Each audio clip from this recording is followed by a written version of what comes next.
Hello everyone, welcome to our channel. Myself Kundan Kumar Singh from Ednomics. और आज हम आप लोगों के साथ शुरू करने जा रहे हैं क्लास 11 अकाउंटेंसी।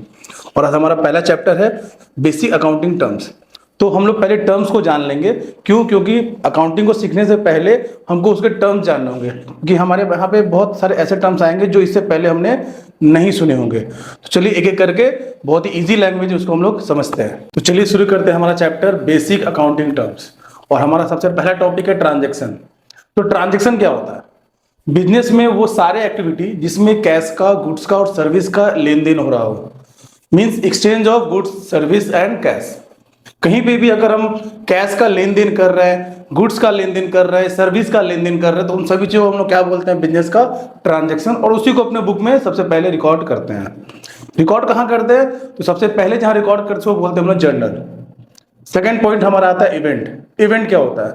तो जो ट्रांजेक्शन हम कर रहे हैं और उनका जो रिजल्ट आ रहा है, उसका जो आउटकम आ रहा है, उसी आउटकम को हम लोग बोलते हैं इवेंट। इवेंट का एग्जांपल ले लेते हैं। जैसे कि हमने पूरे साल बिजनेस किया और मेरे को eight the end of the year में प्रॉफिट हो रहा है, नेट प्रॉफिट, नेट लॉस हो रहा है, ये मेरा हो गया इवेंट। पूरे साल के एंड में मेरे पास स्टॉक इतना बच गया, जिसको बोलते हैं क्लोजिंग स्टॉक, वो भी हो गया हमारा इवेंट। और साल के स्टार्टिंग में जो मेरे पास स्टॉक बचा हुआ है उसको क्या बोलते हैं? ओपनिंग स्टॉक, वो भी हो गया एक मेरा इवेंट। अब आते हैं नेक्स्ट टॉपिक, कैपिटल। कि सर कैपिटल क्या होता है? तो कैपिटल क्या होता है कि एज द ओनर हम बिजनेस में जो भी पैसा लगा रहे हैं, जो भी गुड्स लगा रहे हैं, जो भी एसेट लगा रहे हैं, मतलब हम अपना जितना संपत्ति बिजनेस को स्टार्ट करने के लिए लगा रहे हैं, उसी को बोलते हैं हम लोग कैपिटल। और कैपिटल का एक उल्टा क्या होता है? ड्राइंग। अगर बिजनेस का ओनर अपने पर्सनल काम के लिए बिजनेस के पैसे को, बिजनेस के एसेट्स को, बिजनेस के गुड्स एंड सर्विस को यूज करता है, तो उसको हम लोग क्या बोलते हैं? ड्राइंग। वापस स्टार्ट करते हैं कैपिटल। कैपिटल क्या बोले हम? कि अगर बिजनेस का ओनर जो भी बिजनेस में अपना पैसा, गुड्स, एसेट, जो भी चीज लगा रहा है, जितना भी सामान बिजनेस में लगा रहा है बिजनेस को स्टार्ट करने के लिए, या फिर फर्दर भी इन्वेस्ट कर रहा है बिजनेस को ग्रो करने के लिए, तो क्या कहलाता है? वो कैपिटल। और ड्राइंग क्या हो गया? कि ओनर बिजनेस का पैसा, बिजनेस का गुड्स, सर्विस यूज कर रहा है अपने पर्सनल वर्क के लिए, तो उसको क्या बोलेंगे हम लोग? ड्राइंग। अब हमारा नेक्स्ट टॉपिक है एसेट्स। एसेट्स क्या होता है? एसेट्स क्या होता है? जो आपसे बिलोंग करता है और जिसपे आपका पूरा अधिकार है, जिसको आप बोल सकते हो कि हाँ सर ये मेरा है, who belongs to you. Assets के बहुत सारे टाइप होते हैं। सबसे पहला टाइप क्या हो गया आपका? करेंट एसेट और non current assets. Non current asset क्या हो गया? वो एसेट जिसका टेन्योर, जिसका लाइफ मोर देन 12 मंथ्स होता है, जो कैश में जल्दी कन्वर्ट नहीं होता है, 12 महीने से ज्यादा का समय लगता है उसको कैश में कन्वर्ट होने में। और करेंट एसेट क्या हो गया? जो विद इन 12 मंथ कैश में कन्वर्ट हो जाते हैं। एग्जांपल लेते हैं। नॉन करंट एसेट के अंदर में दो और टॉपिक आ गया मेरा, टेंजिबल एसेट और इनटेंजिबल एसेट। तो टेंजिबल एसेट क्या हो गया? ऐसे एसेट्स जिसको हम लोग देख सकते हैं, छू सकते हैं, उसको बोलते हैं टेंजिबल एसेट। एग्जांपल हो गया हमारा मशीनरी, फर्नीचर, मतलब जो भी चीजों को हम लोग देख सकते हैं, छू सकते हैं, वो हो गया मेरा टेंजिबल एसेट्स। इनटेंजिबल क्या हो गया? इंटेंजिबल हो गया जिसको हम लोग छू तो नहीं सकते हैं, देख तो नहीं सकते, बट महसूस कर सकते हैं, उसके हमको फायदा होता है। एग्जाम्पल ले लेते हैं गुडविल। किसी भी ब्रांड का, किसी भी आदमी का जो मार्केट में गुड नेम और रेपुटेशन है, उसी को बोलते हैं गुडविल। और गुडविल बिजनेस को बहुत ही आगे बढ़ने में मदद करता है। तो ये हो गया हमारा इनटेंजिबल एसेट, जिसका एग्जांपल हमने क्या लिया? गुडविल। और भी बहुत सारे एग्जांपल है, जैसे पेटेंट, कॉपीराइट, ट्रेडमार्क, ये सभी इनटेंजिबल एसेट के अंदर में ही आ गए। अब हमारा नेक्स्ट टॉपिक लेते हैं हम लोग लायबिलिटी। कि लायबिलिटी क्या होता है? लायबिलिटी का मतलब हो गया उधार। लायबिलिटी मेरा क्या हो गया? उधार। और लायबिलिटी हमारा दो टाइप का होता है, internal liability, external liability. Organisation का दो लायबिलिटी होता है। इंटरनल क्या हो गया? जो उसके ओनर ने पैसा बिजनेस में लगाया है। बिजनेस का ओनर जो बिजनेस में पैसा लगा रहा है बिजनेस के लिए, वो भी क्या है? एक लायबिलिटी ही है। और वो लायबिलिटी को हम क्या बोलते हैं? Internal liability. कैपिटल, जो बिजनेस में उसका कैपिटल है, वो बिजनेस का पैसा नहीं है, उसके ओनर का पैसा है, इसीलिए बिजनेस उसको भी क्या बोलता है? Internal liability. Next external. External क्या होगा? जो हमने बाहर वालों से उधार लिया है, ऐसा लायबिलिटी जो हम बाहर वालों से उधार लेकर रखे हैं, उसको बोलते हैं एक्सटर्नल लायबिलिटी। और एक्सटर्नल लायबिलिटी के भी दो टाइप है, नॉन करेंट और करेंट।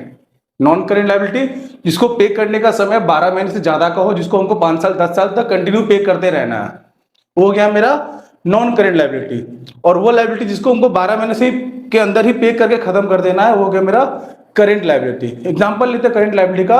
जैसे अगर हम किसी से उधार में सामान खरीद रहे हैं, तो मेरा, और उसको हमको पैसा 1-2 महीने के अंदर ही पे करना है, तो क्या हो गया हमारा करंट लायबिलिटी। और अगर किसी से हम लोन ले रहे हैं 10 साल के लिए, 15 साल के लिए, तो क्या हो गया हमारा नॉन करेंट लायबिलिटी। लायबिलिटी में एक और टॉपिक आता है कंटिजेंट लायबिलिटी। कंटिजेंट लायबिलिटी क्या होता है, जो किसी सर्टेन इवेंट पे डिपेंड कर रहा है कि वो लायबिलिटी हमको पे करना है या पे नहीं करना है। एग्जाम्पल लेते हैं, जैसे अगर मेरे अगेंस्ट में कोई केस चल रहा है और वो केस अगर हम कोर्ट में हार गए तो मेरे को उस पार्टी को कुछ कंपनसेशन देना होगा, तो हो गया मेरा कंटिजेंट लायबिलिटी। और केस अगर जीत गए तो पे नहीं करना होगा, मतलब कुछ फायदा नहीं है, या तो नुकसान होगा या नुकसान नहीं होगा। तो अगर हमको पे करना पड़ रहा है तो हो गया मेरे लायबिलिटी, और अगर हम केस जीत गए पे नहीं करना पड़ा तो मेरे लिए लायबिलिटी खत्म हो जाएगा। इसको क्या बोलते हैं, कंटिजेंट लायबिलिटी, जो किसी सर्टेन इवेंट पे डिपेंड कर रहा है कि पे करना है या पे नहीं करना है। अब आते हैं कुछ और टर्म्स लेते हैं। जैसे एक टर्म्स आ गया ट्रेड रिसीवेबल। ट्रेड रिसीवेबल मतलब क्या हो गया कि बिजनेस से जो हमको पैसा फ्यूचर में रिसीव होने वाला है। ट्रेड रिसीवेबल मेनली 2 टर्म से मिलकर बना हुआ है। आपका पहला पॉइंट क्या आ गया उसके अंदर में, डेटर, और सेकंड आ गया बिल रिसीवेबल। हम जिसको सामान गुड्स सेल करते हैं, अगर हम बिजनेस कर रहे हैं तो किसी ना किसी तो गुड्स सेल कर रहे हैं, जिसको गुड्स सेल कर रहे हो है मेरा कस्टमर। लेकिन अगर उसको हम गुड्स क्रेडिट में सेल कर रहे हैं, मतलब उधार में बेच रहे हैं, तो क्या बन जाएगा मेरे बुक में वो डेटर। और अगर वो डेटर मेरे को समय पे पैसा नहीं देता है तो हम क्या करते हैं, वैसे डेटर लोग के लिए उनके ऊपर एक बिल ड्रॉ कर देते हैं जिसमें लिखा रहेगा कि वो मेरे को अगले महीने के इस तारीख तक पैसा देगा। उसी को बोलते हैं बिल रिसीवेबल। और डेटर और बिल रिसीवेबल के टोटल को ही हम लोग क्या बोलते हैं, ट्रेड रिसीवेबल। इसको वापस एक बार समझते हैं। हम क्या बोले कि जिसको क्रेडिट में सामान बेच रहे हैं, जिसको हम क्रेडिट में सामान सेल कर रहे हैं, वो कौन हो गया मेरा डेटर। और मानो कि मेरे पास 10 तरह के डेटर है और हमको बिजनेस सबसे करना है, बट उसमें 3-4 डेटर ऐसे हैं जो पैसा तो देते हैं बट टाइम पे नहीं देते हैं। तो उनके लिए क्या कर दिया हमने कि हमने उनको 2 महीने का क्रेडिट पीरियड दिया और 2 महीने का एक बिल साइन करवा लिया। इसमें क्या लिख दिया, आई हैव टू पे ₹10,000 टू मिस्टर एक्स, और उनसे एक्सेप्ट करवा लिया, मतलब उनसे साइन करवा लिया। जिससे अगर वो 2 महीने के अंदर पैसा नहीं देते हैं हमको, तो उसके बाद जितना भी लेट करेंगे उसके ऊपर उनसे हम क्या चार्ज कर सकते हैं, इंटरेस्ट चार्ज कर सकते हैं। और बिल रिसीवेबल हमारा एक तरह का लीगल इंस्ट्रूमेंट होता है। तो बिल रिसीवेबल और डेटर के टोटल को हम लोग क्या बोलते हैं, ट्रेड रिसीवेबल। इसी का उल्टा क्या आता है, ट्रेड पेबल। अगर हम किसी से उधार में सामान खरीद रहे हैं, किसी से हम लोग क्रेडिट में सामान खरीद रहे हैं, उसको क्या बोलेंगे, क्रेडिटर। और अगर वही पर्सन मेरे ऊपर बिल ड्रॉ किया है और हम उसमें एक्सेप्ट कर रहे हैं, तो क्या हो जाएगा, वो बिल्स पेबल। और क्रेडिटर और बिल्स पेबल के टोटल को हम लोग क्या बोलेंगे, ट्रेड पेबल्स। अब हमारा नेक्स्ट टॉपिक है स्टॉक। स्टॉक क्या होता है, जैसे कि हम बात की ना गुड्स क्या होता है, इसको खरीदे हैं बेचने के लिए। तो उसी गुड्स का जो स्टॉक है at the end of the year और at the beginning of the year, उसी को बोलते हैं हम लोग stock. Opening stock at the beginning of the year को बोलते हैं, closing stock at the end of the year को बोलते हैं। समझ में आया, फिर से समझा रहे हैं। जो गुड्स हम खरीद रहे हैं वो साल के अंत में जितना बच गया मेरे पास, उसी को बोलते हैं स्टॉक ऑफ गुड्स। तो गुड्स को ही हम लोग स्टॉक बोलते हैं। लेकिन जनरली किसी एक पर्टिकुलर डेट पे जब बात करते हैं कि हमारे पास कितना गुड्स है, तो हम लोग क्या बोलते हैं, कितना स्टॉक ऑफ गुड्स है। तो गुड्स होता है 2 टाइप का, opening stock and closing stock. Next inventory. तो ये भी स्टॉक का ही दूसरा नाम है inventory, but inventory mainly use होता है मैन्युफैक्चरिंग बिजनेस के लिए। वो कंपनी जो मैन्युफैक्चरिंग में से जुड़ी हुई है, उनके पास 3 तरह के इन्वेंट्री होते हैं, inventory in raw material, inventory in work in progress and inventory in finish goods. Raw material क्या हो गया कि उन्होंने पहले रॉ मटेरियल परचेज किया है और उसके बाद उसको प्रोसेस करेंगे, उसके बाद वो फिनिश गुड्स बनेगा। तो जब तक वो रॉ मटेरियल ऐसी रॉ पड़ा हुआ है मेरे पास, तो उसको बोलते हैं इन्वेंट्री इन रॉ मटेरियल। फिर उसको क्या करते हैं, प्रोसेस करते हैं। प्रोसेस करने में समझिए कि मेरे को 4 दिन, 5 दिन, 10 दिन, 1 महीने का समय लग रहा है, उसको क्या बोलेंगे, inventory in work in progress. कि मेरे पास इन्वेंट्री तो है बट इन्वेंट्री क्या है, वर्क इन प्रोग्रेस में है, इनकम्प्लीट में है, भी वो कंप्लीट नहीं हुआ है, प्रोसेस में है वो। और जिस दिन वो कंप्लीट हो गया तो वो क्या बन जाएगा, इन्वेंट्री इन फिनिश गुड्स। तो ये हो गया इन्वेंट्री एंड इट्स टाइप। अब आते हैं हम लोग रिबेट। थोड़ी देर पहले डिस्काउंट डिस्कस किए थे, तो डिस्काउंट का ही तरह एक हो गया रिबेट। रिबेट क्या हो गया, ये भी डिस्काउंट ही होता है, बट ये जनरली हम लोग क्यों देते हैं, अगर किसी पार्टी को हम गुड्स सेल किए और उसमें क्वालिटी में कुछ कमी आ गया, कुछ डिफेक्ट आ गया, तो उसको कंपनसेशन के लिए हम लोग कर देते हैं रिबेट। कि भैया आपको तो हम सामान 100 रुपए में बेचे थे, आप मेरे को 100 मत देना, 90 रुपए ही दे देना। तो ये भी क्या हो गया, तरह का डिस्काउंट ही हो गया। लेकिन इसको हम लोग क्यों देते हैं कि अगर मेरा क्वालिटी का जो गुड्स का जो क्वालिटी है वो थोड़ा पुअर है, थोड़ा खराब है, तो उसको कंपनसेशन करने के लिए हम थोड़ा प्राइस को कम कर देते हैं, तो उसको बोलते हैं रिबेट। अब next point GST, goods and service tax. तो ये तो सबको पता ही है कि जो गुड्स और सर्विस के ऊपर जो टैक्स लग रहा है, जो टैक्स हम लोग पे कर रहे हैं, वो हो गया मेरा गुड्स एंड सर्विस टैक्स। इसमें अगर हम विद इन स्टेट सेल कर रहे हैं अगर, तो इसमें दो तरह का टैक्स लगता है, सीजीएसटी, एसजीएसटी, सेंट्रल जीएसटी और स्टेट जीएसटी। और अगर हम लोग किसी दूसरे स्टेट में जाके बेच रहे हैं तो हम लोग क्या बोलते हैं, आईजीएसटी। तो ये हो गया जीएसटी। अब आता है नेक्स्ट टॉपिक, बैड डेब्ट। अगर मेरा कोई डेटर मेरे को पैसा नहीं दे पाएगा, मतलब उसके पास या तो पैसा है नहीं या फिर उसमें पैसा आप रिकवर नहीं कर सकते हैं, तो हम क्या करते हैं, उसको अपने बुक से क्लोज कर देते हैं, राइट ऑफ कर देते हैं। तो क्या बोल के राइट ऑफ करते हैं, बैड डेब्ट। डेटर जो मेरा पैसा अब नहीं दे पाएगा उसको क्या बोलते हैं, बैड डेब्ट। बैड डेटर को शॉर्ट फॉर्म में क्या बोलते हैं, बैड डेब्ट। फिर अब आता है सॉल्वेंट और नेक्स्ट है इंसॉल्वेंट। दो टॉपिक एक साथ समझेंगे। सॉल्वेंट मतलब क्या हो गया कि अगर हम अपने लायबिलिटी को पे करने के योग्य हैं, जैसे अगर मेरा लायबिलिटी है 1 करोड़ और मेरे पास टोटल 5 करोड़ 3 करोड़ रुपए हैं, मतलब जितना लायबिलिटी है उससे ज्यादा मेरे पास संपत्ति है, तो मतलब हम सॉल्वेंट है।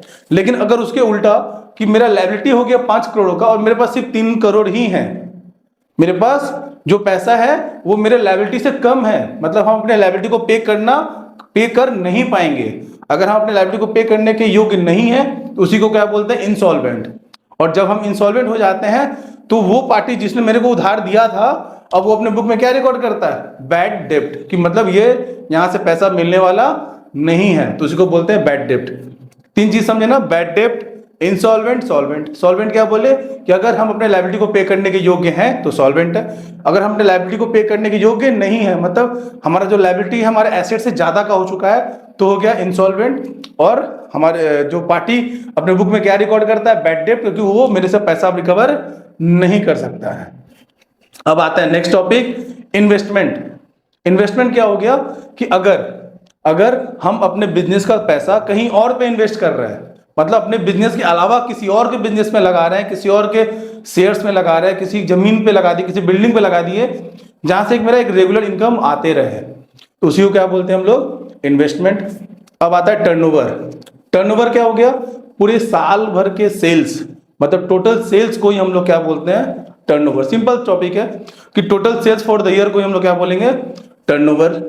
फिर नेक्स्ट पॉइंट, लाइवस्टॉक क्या हो गया कि अगर हमारा बिजनेस किसी जानवर का बिजनेस है, मतलब हम जिंदा जानवरों का बिजनेस कर रहे हैं, तो हमारे लिए क्या हो जाएंगे, लाइव स्टॉक। जैसे अगर घोड़े का बिजनेस है तो क्या हो गया मेरे लिए, वो लाइव स्टॉक। अब 2-3 पॉइंट बचा हुआ है, जैसे पहला हो गया एंट्री। जैसे ही ट्रांजेक्शन को हम अपने बुक में रिकॉर्ड कर दिए तो ट्रांजेक्शन अब क्या बन जाता है, एंट्री।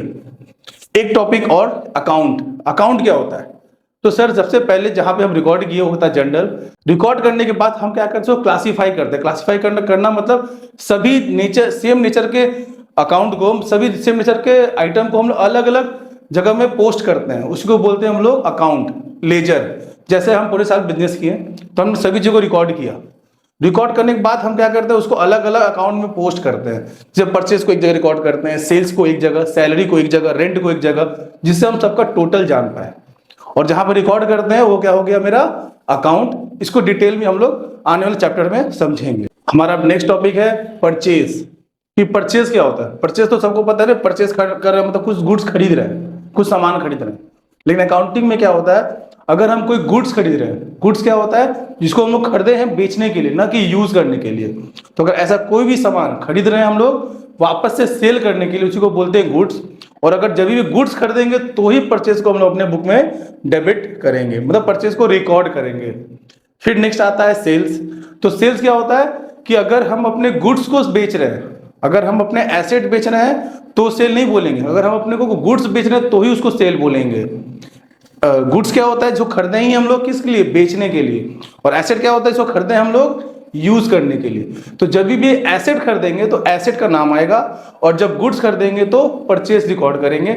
सेम उल्टा, अगर हम लोग एसेट को सेल कर रहे हैं तो क्या सेल होगा, रिकॉर्ड होगा, एसेट के नाम से रिकॉर्ड आएगा। लेकिन जैसे ही हम गुड्स बेचेंगे तो वहां पे क्या रिकॉर्ड करेंगे, सेल्स। ठीक है। अब आतना है हम लोग खर्चे के बारे में, एक्सपेंडिचर। ठीक है, एक्सपेंडिचर समझ में आ रहा है ना, खर्चा, जो भी हम बिजनेस खर्चा और उसको बोलते हैं एक्सपेंडिचर। एक्सपेंडिचर हमारे पास 3 टाइप के होते हैं। पहला क्या हो गया, कैपिटल एक्सपेंडिचर। तो ऐसा कोई भी खर्चा जो बिजनेस अपना कैपेसिटी को बढ़ाने के लिए कर रहा है।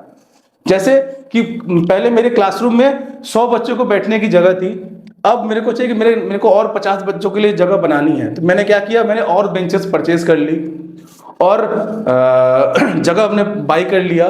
तो सब क्या हो गया, कैपिटल एक्सपेंडिचर, जो कि हम अपना कैपेसिटी को इंक्रीज करने के लिए कर रहे हैं। ऐसा कोई भी खर्चा जो हम अपने कैपेसिटी को इंक्रीज करने के लिए कर रहे हैं, उसी को बोलते हैं कैपिटल एक्सपेंडिचर। मतलब संपत्ति खरीद रहे हैं, एसेट खरीद रहे हैं, जिससे क्या हो सके, मेरा प्रोडक्शन कैपेसिटी बढ़ जाए, मेरा सीटिंग कैपेसिटी बढ़ जाए, उसको बोलते हैं capital expenditure. Second, revenue expenditure. Revenue क्या होता है, जो डे टू डे के खर्चे को पे करने के लिए हम लोग कर रहे हैं। जैसे अगर हम समझिए कोई बिल्डिंग बनाए, कोई भी बिल्डिंग बना रहे हैं, तो बिल्डिंग बनाने में जितना भी खर्चा हुआ, जितना भी सीमेंट लग गया, सैंड लग गया, ईटा लग गया, वो सारा खर्चे मेरे किस में आ गए, लेबर चार्जेस लग गए, ये सब क्या हो गया, मेरा कैपिटल एक्सपेंडिचर। बिल्डिंग बनाते वक्त मैंने जितने भी खर्चे किए हैं, वो सारे खर्चे क्या हो गए, मेरे कैपिटल एक्सपेंडिचर। और उसके बाद उस बिल्डिंग को मेंटेन करने के लिए जो खर्चा कर रहा है, जैसे साफ सफाई में खर्चा पेमेंट कर रहा है, रेंट पे कर रहा है, इलेक्ट्रिसिटी पे कर रहा है, मतलब जो रेगुलर जो मेरा खर्चा है, जो डे टू डे का एक्सपेंस है, उसको हम लोग बोलेंगे रेवेन्यू एक्सपेंडिचर। और थर्ड पॉइंट आता है डेफर्ड रेवेन्यू। डेफर्ड रेवेन्यू क्या होता है, तो डेफर्ड रेवेन्यू भी रेवेन्यू एक्सपेंडिचर को ही बोलते हैं, लेकिन इसका जो बेनिफिट है वो मेरे को 1 साल से ज्यादा के लिए मिलता है। क्या बोल दिए, फिर से समझाते हैं। रेवेन्यू एक्सपेंडिचर क्या होता है, जिसका बेनिफिट विद इन 1 ईयर खत्म हो जाता है। बट डेफर्ड रेवेन्यू जो होता है, वो भी रेवेन्यू के नेचर का ही होता है, लेकिन उसका जो बेनिफिट है वो 2 साल, 4 साल, 5 साल, 7 साल तक हमको मिलता है। उसी को बोलते हैं डेफर्ड रेवेन्यू एक्सपेंडिचर। वापस से तीनों पॉइंट को हम समझा रहे हैं। पहला क्या बोले आपको, कैपिटल। तो ऐसा खर्चा जो मेरे को सिर्फ एक बार करना है। अगर एसेट खरीद रहे हैं, बिल्डिंग बना रहे हैं, वो क्या हो गया, मेरा कैपिटल एक्सपेंडिचर। रेवेन्यू क्या हो गया, जो हम लोग रेगुलर अपने खर्चे को मीट करने के लिए जो पैसा पे कर रहे हैं, जो पूरे साल होते रहता है और जिसका बेनिफिट विद इन 1 ईयर खत्म हो जाता है, वो हो गया मेरा रेवेन्यू। डेफर्ड रेवेन्यू क्या हो गया, ये भी मेरा रेवेन्यू नेचर का ही खर्चा होता है, बट इसका बेनिफिट जो होता है वो 1 साल से ज्यादा के लिए होता है। जैसे 2 साल, 5 साल हो गया मेरा डेफर्ड रेवेन्यू एक्सपेंडिचर। तो मेरा एक्सपेंडिचर खत्म हो गया। अब आते हैं रिसिप्ट। रिसिप्ट क्या हो गया, रिसिप्ट में भी 2 टाइप का रिसिप्ट है, कैपिटल रिसिप्ट और रेवेन्यू रिसिप्ट। रेवेन्यू रिसिप्ट क्या हो गया, तो रेवेन्यू रिसिप्ट हो गया जो हम गुड्स बेच रहे हैं, जो मेरा रेगुलर इनकम आ रहा है, वो क्या हो गया, मेरा रेवेन्यू रिसिप्ट। और वो रिसिप्ट जो मेरे को कभी कभी मिलता है, जैसे मैंने अपने एसेट्स को बेचे, मैंने अपना संपत्ति सेल कर दिया, वो क्या हो गया, मेरा कैपिटल रिसिप्ट, जो 1 टाइम रिसिप्ट है। जैसे हॉस्पिटल में, स्कूल्स में क्या होता है, एडमिशन फी। एडमिशन फी क्या होता है, एक बच्चे का एडमिशन फी एक ही बार होगा, तो क्या हो गया, वो कैपिटल रिसिप्ट। और जो रेगुलर जो खर्चा हो रहा है, रेगुलर जो रिसिप्ट आ रहा है मेरे पास, जो रेगुलर जो रिसिप्ट है, उस रिसिप्ट को हम लोग क्या बोलेंगे, रेवेन्यू रिसिप्ट। वापस से एक बार समझ रहे हैं, कैपिटल रिसिप्ट क्या हो गया, जो 1 टाइम रिसिप्ट हो गया। Example, entrance fee, admission fee, ये अगर हमको मिल रहा है, इसको हम लोग बोलेंगे कैपिटल रिसिप्ट। और जो रेगुलर जो इनकम आएगा, लाइक सेल कर रहे हैं, सब्सक्रिप्शन आ रहा है, रेंट रिसीव कर रहे हैं, ये सब क्या हो गया, हमारा रेवेन्यू रिसिप्ट। अब आते हैं हम लोग अपना नया टॉपिक। 3-4 चीज को एक बार में समझेंगे। पहला क्या समझ रहे हैं, कॉस्ट। सेकंड मेरा हो गया एक्सपेंस, फिर हो गया रेवेन्यू, और हो गया मेरा इनकम और प्रॉफिट। ये 5 पॉइंट को हम समझा रहे हैं। पहला पॉइंट क्या बोले आपको, इनकम, एक्सपेंस, प्रॉफिट, रेवेन्यू और एक्सपेंस मतलब कॉस्ट। जैसे कि अगर हम एक मार्कर खरीद रहे हैं, एक पेन खरीद रहे हैं, उस पेन का प्राइस है 10 रुपया। एक पेन परचेज किया, उसका प्राइस कितना है, 10 रुपया। तो मेरे लिए 10 रुपया क्या हो गया, एक्सपेंस और कॉस्ट। उस पेन का कॉस्ट कितना है, 10, उसको हम 12 रुपए में सेल कर रहे हैं, तो 12 रुपया क्या हो गया, मेरा रेवेन्यू। सेल को क्या बोलते हैं, रेवेन्यू। 10 में खरीदे, 10 कॉस्ट, 12 क्या हो गया, रेवेन्यू। और जो 2 रुपया फायदा हो रहा है ना, उसको हम लोग क्या बोलेंगे, इनकम। उसको हम लोग प्रॉफिट नहीं बोलेंगे, उसको क्या बोलेंगे, इनकम। प्रॉफिट क्यों नहीं बोलेंगे, कि प्रॉफिट का अगर कभी भी बात होगा तो प्रॉफिट पूरे पीरियड का बात होता है, एक दिन का या एक गुड्स का फायदे को हम लोग इनकम बोलेंगे, न कि प्रॉफिट।